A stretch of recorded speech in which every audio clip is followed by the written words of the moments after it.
Hey guys, it's Kiki from Eat More to Weigh Less. I want to talk today about a topic that if you're on MFP, you've heard me mention it quite a bit lately, and that's stress. I want to discuss it just because I don't know if people really know what it is. I mean, I guess kind of in a sense we all understand stress as in like I'm stressed out, or I've been really stressing about something lately. But I just wanted to go into a little bit more detail because it has a huge effect on your health, your metabolism, your reproductive system, the amount of testosterone your body produces, your heart condition, diabetes. There's just so many processes of your body where stress comes into play that I really wanted to dive in a little bit deeper. I don't know how deep I'll go in this video because it's really something that should be probably like a 10-part series. But for the sake of trying not to do that and also trying not to get too biological. So if you are a biology major or someone of that status, then this is not the video for you because I'm going to try my best not to use a lot of the terminology and things that may get you lost. Even though I research that way, I don't like to speak in that way because I already ramble enough, and that would completely lose you guys if I just taught in all scientific terms. So okay, so first I guess just a general statement of what stress is so that we can kind of go from there. Stress is essentially the end of the world. It's the end of the world to you, either physically or psychologically, whether it's something mental or physical. The stress response from your body is the same. So that's why we really need to understand that the point of our stress response is for the end of the world, at least the end of your world. It's meant to kick in. A lot of us have heard the term the fight or flight. And essentially, if you haven't heard of fight or flight, basically we're saying the point of the stress response is that if you are being attacked by someone, the stress response is there to kick in to make you either fight that attacker off or run for your life, because your life is literally in danger. And so the emotions, the physical factors, the bodily responses that kick into gear during stress are related to this fight or flight response. So your body is reacting the same way to a traffic jam as it is to someone pointing a gun to your head in the parking lot. So this is why we need to really understand that even if we think, well, I'm not really that stressed or something of that nature, a lot of times we are stressing about something because with humans, especially women, if you are thinking about something a lot all the time, that essentially you are stressing over it. You're causing a lot of that same response to happen in your body as if you were fighting for your life. And the actual stress response isn't a bad thing. It's something that you're supposed to go through. You're supposed to have these responses in your body readily available in times of an emergency. But what happens is that we, as humans, especially in the Western world, is that we activate the stress response way too often. So, and I joke about it with my husband all the time that, especially in, I'm in America, but in any Western societies, I feel like we stress because we have nothing to stress about.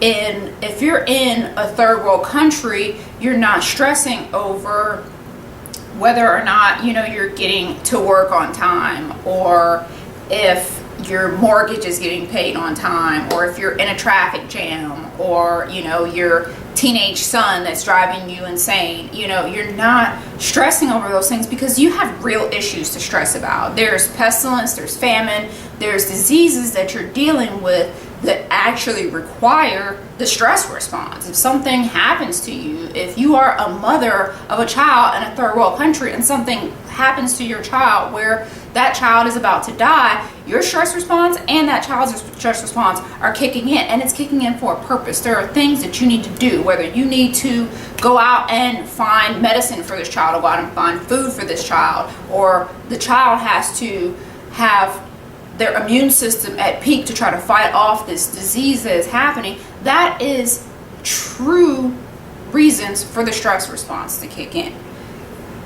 But we have to realize that when we are sitting in a traffic jam, or running late for work, or worried because our child did not come home on time, or worried about our husband or wife cheating on us, or whether or not the scale went up, or whether or not the scale went down, or just thinking about, is the scale going to go up or down, or just all the things that we as humans determine that, okay, we're going to deem this thing as something stressful. We're turning on that same response that mother in the third world country is turning on for her child that is about to die.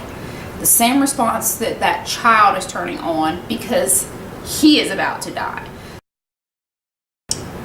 Let's say in a typical response, say if you are in a third world country and there is a lion chasing you, you're running for your life. There are certain things that you're going to have to go through in order to try to get away from that lion. You either going to have some unbelievable strength and turn around and fight that lion off, or you are going to run for your life. That lion may nip at your foot. It may actually claw at you and scratch you. So there's things that need to kick into play there. Your immune system is going to have to kick it up a notch in order to fight off what's happening. That's the fact that you're bleeding and you think you're about to die. Your heart rate is going to speed up. Your blood is going to flow a little more rapidly because you need to move fast to get away. So that blood is going to shoot into your thighs to help you to just get out of there. And because of the fact that now maybe you've gotten clawed at or bitten at or whatever, there's a natural clotting that is going to happen to your blood because of the fact that you don't want to bleed out. Your body's trying to stop you from losing all the blood. So there's some blood clotting that's going to take place. You are going to stop digesting food. The reason that you're going to stop digesting food is because digesting is not important right now. Running for your life is important. So your body is going to put certain processes on hold because your life is at stake. So things that are deemed unimportant will be put on hold. Things like your reproductive system. There's no need to reproduce if you are running for your life. Your digestive system, as I mentioned. Your entire sympathetic nervous system is turning on and shutting down the parasympathetic nervous system, which you actually need to remain calm, because you don't need to remain calm at this time. It's a very adaptive process. So everything that you need for this process, as far as your heart rate going up, blood going to areas that need it, it's also going to shut down other areas that don't need it. Primarily your reproductive system, your gut, things like that are going to just completely shut down because you don't need them at the time. So any kind of growth, reproduction are not necessary at this time, which is all good if there truly is an emergency. And this is why you'll notice the same thing happen even when you are working out. Working out is a stressor. So a lot of times it's the same way. Your heart rate goes up.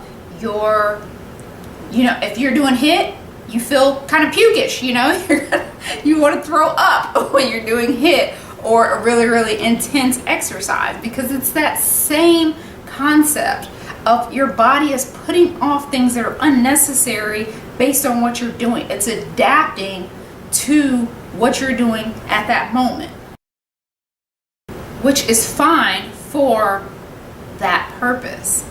But it is the prolonged stress response or the intermittent stress responses that is starting to hurt us. This is why when you either are chronically stressed about events that are happening in your life, you will run into problems.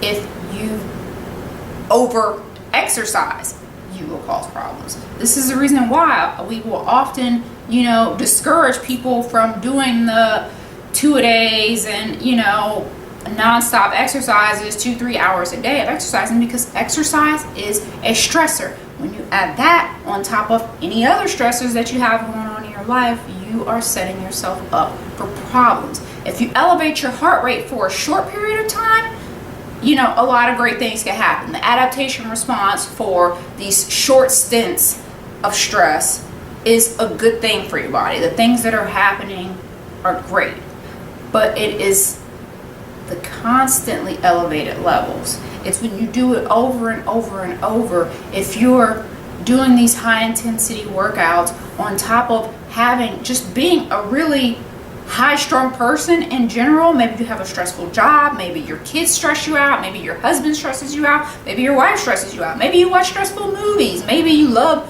scary movies and you like to sit there and yell at the TV, oh my gosh, don't go in there. I mean, those are all things that you are triggering that stress response in your body over something trivial. Are we going to do these things anyways? Absolutely, because we are Western society. We are civilized. It's just what we do. You're not going to change those things about yourself. But you have to understand that when it becomes overkill, you're going to have these stress responses that were meant to be induced for something else, and you're going to have these constantly high, elevated levels of stress.